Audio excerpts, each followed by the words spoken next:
spiritual upliftment at feeding program ang tampok ng pulisya sa mga persons deprived with liberty sa Bureau of Jail Management and Penology Female Facility sa Iloilo City. Ibabahagi yan ni Patrolwoman Glidel Astrologo.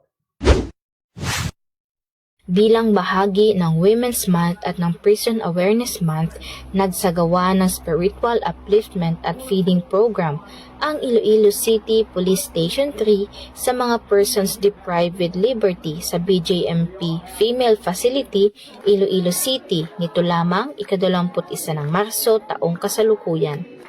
Ang programa ay pinangunahan ni Police Staff Sergeant Mary Grace Villanueva, Community Affairs and Development PNCO, katuwang ang mga kawani ng Iloilo Baptist Church sa pamumuno ni Pastor Jesus Marie Clemenzo.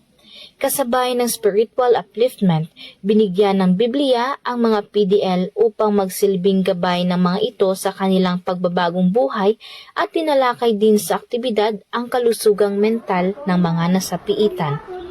Naghandog rin ang nasabing grupo ng feeding program sa mga kababaihan na nasapiitan. Laking tuwa at pasasalamat naman ng mga tauhan ng Bureau of Jail Management and Penology sa pamumuno ni Chief Inspector Amy S. Lopera, Jail Warden, Female Facility sa aktibidad na isinagawa na labis na makakatulong sa mga PDL sa kanilang pagbabago. Thank you so much, Gid, for this gift giving, and at the same time in collaboration with the Iloilo Baptist Church, inyong pagbisita dito malaking impact sa aking mga PDL kasi kahit papano naalala nyo sila ngayon as in ways sa celebration ng Women's Month, and we are very thankful for that, and I hope nga hindi lang dito nagtatapos. Malaking tulong lalo na itong parang Bible sharing and soul enrichment sa kanilang mga sarili. Patuloy ang mga kapulisan ng Iloilo City katuwang ang iba pang mga organisasyon sa pagtulong at pagbibigay serbisyo sa mga kababayan nating nangangailangan upang makamit natin ng minimithi nating bagong Pilipinas.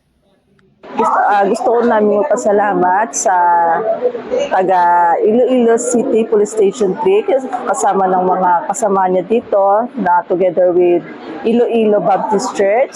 Napakalaking tulong po talaga ng inambag niyo sa amin, hindi lang po sa mga pagkain dinala niyo sa amin, kundi po yung pagkain magagamit namin, yung Word of God, talagang napakalaking tulong po nito sa amin.